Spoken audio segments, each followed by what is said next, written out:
నమస్తే. జై శ్రీరామ్. మెజారిటీగా ఉన్న హిందువులు ఎంత దురదృష్టవంతులో ఈరోజు జరిగిన సంఘటనే ఇందుకు ఉదాహరణ. ఎంతో కాలంగా ఎదురు చూస్తున్న ఆకివీడు రామాలయ పునర్నిర్మాణ కార్యక్రమం మొదలైంది. ఆ విషయం మీ అందరికీ తెలుసు. ఆ నిర్మాణాన్ని అడ్డుకోవడానికి ఎంతోమంది మత మార్పిడి క్రైస్తవ మూట సంఘాలు అడ్డుకుంటున్నాయి.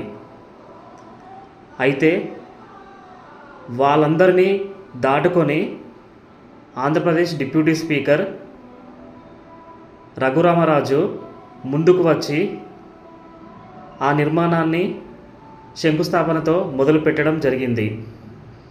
అయితే ఈరోజు సుప్రీంకోర్టులో ఆకివీడు రామాలయ నిర్మాణాన్ని ఆపడానికి సంబంధించి ఆ నిర్మాణాన్ని కొనసాగింపును ఆపడానికి స్టే విధించడం జరిగింది.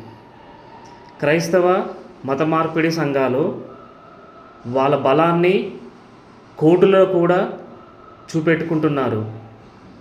మరి మెజారిటీ ఉన్న మనము ఏం చేస్తున్నాము?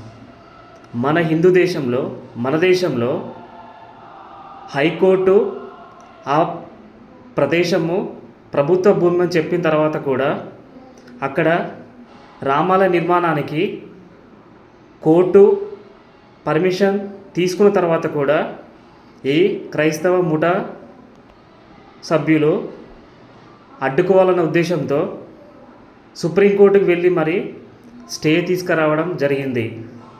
అంటే మన హిందువులు మన గుడిని మన ప్రదేశంలో నిర్మించుకోవడానికి కూడా ఎలాంటి దుస్థితిలో ఉన్నామో, మనలో ఐక్యత లేదు అనడానికి ఇది ఒక నిదర్శనం.